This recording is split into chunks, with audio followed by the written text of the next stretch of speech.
friend, welcome to Chrysalis Chats. My name is Tanya, and this is where we chat through all things holistic wellness and radical environmental education, what you don't get taught in school. Today's topic is animal intelligence, and we are going to delve right into it here with a case study on non-human rights to kind of contextualize, this week's video for today. So non-human rights. In legal terms, a person possesses rights. In the United States and almost everywhere else, it's also synonymous with being human. Other animals have no legal rights. That, however, could change. In late 2013, lawyers from the Non-Human Rights Project filed lawsuits on behalf of 4 captive chimpanzees who, they argued, have a right to be free, or at least kept in a sanctuary rather than in cages. I would happen to agree with that. To the activists, personhood is about cognitive capacity rather than taxonomic status. They submitted affidavits from primatologists. Primatologists are people who study primates, who testified to the tremendous intelligence of humanity's closest living relative. Judges have so far denied their requests. But if personhood is indeed rooted in thought, feeling, and free will, chimps are clearly people.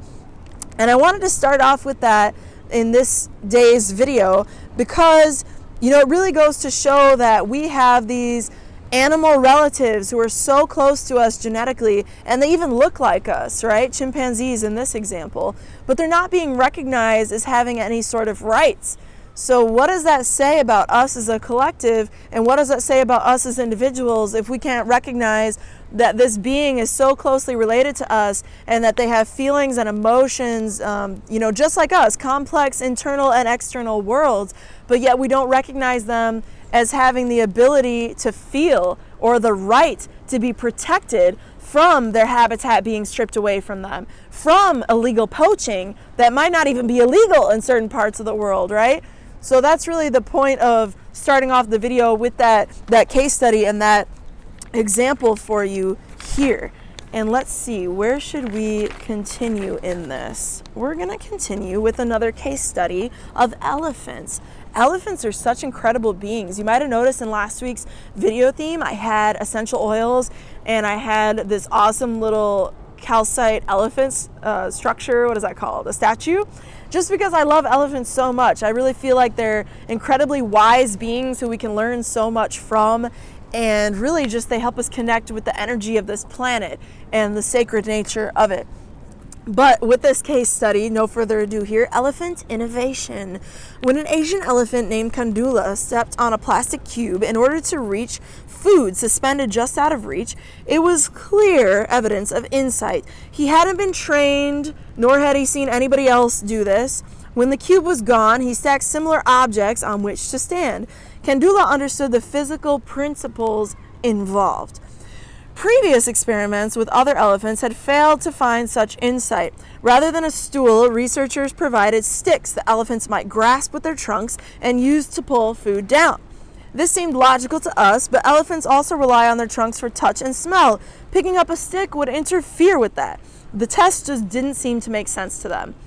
So this is a prime example of how humans can be well-intended and want to, facilitate a really sound scientific study of animals and their internal life systems, but actually impose, human tendencies onto them. So we have these awesome, hands that have 4 fingers and a thumb or whatever, and we can just grab things. Like, it makes total sense to us to grab a stick and you'll whack the fruit down, you'll be able to reach it. But to an animal such as an elephant, they're actually using their trunk as their hand, but it's also their nose and it's also their mouth in a way, because they're tasting, they're picking up on the sense of this stuff, and they're feeling like they would with a hand, and they're grabbing like they would with a hand. So in this scientific study, you can see how the researchers were just like, oh yeah, give them a stick, they'll figure it out if they're anywhere near as smart as us. But the fact of the matter is that they interface these animals with the world differently than we do. And so that's just an example of how, elephants can be incredible problem solvers, and so can other animals. And, there's an example here of another case study, but the quick summary is be you a mouse opposite or an elephant above, life is full of problems to be solved. This can be done in many ways. As seen in experiments with elephants, some animals are capable of bursts of insight. Often, however, trial and error, learning, and perseverance are key.